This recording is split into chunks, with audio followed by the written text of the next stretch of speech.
देवगुरु बृहस्पति को बुद्धि और शिक्षा का कारक माना जाता है।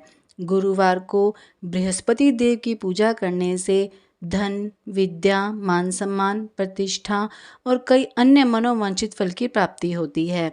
धार्मिक ग्रंथों के अनुसार गुरुवार को भगवान बृहस्पति की पूजा का विधान है। गुरुवार के दिन व्रत और कथा सुनने से घर परिवार में सुख समृद्धि बनी रहती है। गुरुवार के दिन पीले पुष्पों का प्रयोग करना चाहिए। भोजन भी चने की दाल का होना चाहिए और नमक नहीं खाना चाहिए। पूजन के पश्चात कथा सुननी चाहिए। इस तरह के व्रत करने से बृहस्पति जी अति प्रसन्न होते हैं। स्त्रियों के लिए यह व्रत अति आवश्यक है। इस व्रत में केले का पूजन होता है। आइए सुनते हैं बृहस्पतिवार की व्रत कथा। किसी गांव में एक साहूकार रहता था, जिसके घर में अन्न, वस्त्र और धन किसी प्रकार की कोई कमी नहीं थी, परंतु उसकी स्त्री बहुत ही कृपण थी। किसी भिक्षार्थी को कुछ नहीं देती, सारा दिन घर के कामकाज में लगी रहती। एक समय साधु महात्मा बृहस्पतिवार के दिन उसके द्वार पर आए और भिक्षा की याचना की। वह स्त्री उस समय घर के आंगन को लीप रही थी। इस कारण साधु महाराज से कहने लगी कि महाराज, इस समय तो मैं घर लीप रही हूँ, आपको कुछ नहीं दे सकती, फिर किसी समय आना। साधु महात्मा खाली हाथ चले गए। कुछ दिन के पश्चात वही साधु महाराज आए। उसी तरह से भिक्षा मांगी। साहूकारनी उस समय लड़के को खाना खिला रही थी। कहने लगी, महाराज, मैं क्या करूं, मेरे पास आज भी समय नहीं है, इसलिए मैं आपको भिक्षा नहीं दे सकती। तीसरी बार महात्मा आए तो उसने उसी तरह से उन्हें टालना चाहा, परंतु महात्मा जी कहने लगे, यदि तुम्हारे पास समय ही समय हो जाए तो तुम मुझको भिक्षा दोगी? साहूकारनी कहने लगी कि हाँ महाराज, यदि ऐसा हो जाए तो आपकी बड़ी कृपा होगी।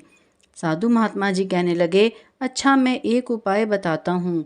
तुम बृहस्पतिवार के दिन चढ़ने पर उठो और सारे घर में झाड़ू लगाकर कूड़ा एक कोने में जमा करके रख दो।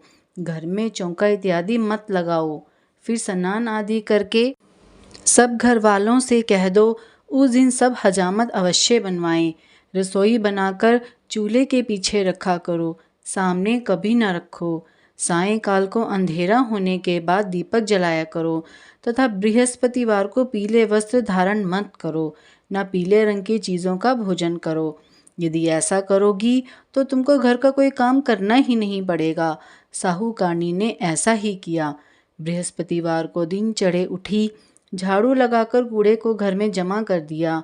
पुरुषों ने हजामत बनवाई, भोजन बनवाकर चूल्हे के पीछे रखा। वह सब बृहस्पतिवारों को ऐसा ही करती रही। अब कुछ काल बाद उसके घर में खाने को दाना ना रहा। थोड़े दिनों में महात्मा फिर आए और भिक्षा मांगी, परंतु सेठानी ने कहा, महाराज, मेरे घर में सब कुछ था, तब भी मैं आपको कुछ नहीं देती थी। अब पूरा पूरा समय है, तब भी मैं कुछ नहीं दे रही हूँ। तुम क्या चाहती हो वह कहो। तब सेठानी ने हाथ जोड़कर प्रार्थना की कि महाराज, अब कोई ऐसा उपाय करिए कि सब कुछ पहले जैसा हो जाए। तब महात्मा जी ने कहा, बृहस्पतिवार को प्रातःकाल उठकर स्नान आदि से निवृत्त होकर घर को गाय के गोबर से लीपो तथा घर के पुरुष हजामत ना बनवाएं। भूखों को अन्न जल देती रहा करो। ठीक सायंकाल दीपक जलाओ।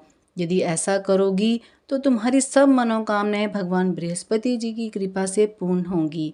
सेठानी ने ऐसा ही किया और उसके घर में धन धान्य वैसा ही हो गया जैसा कि पहले था।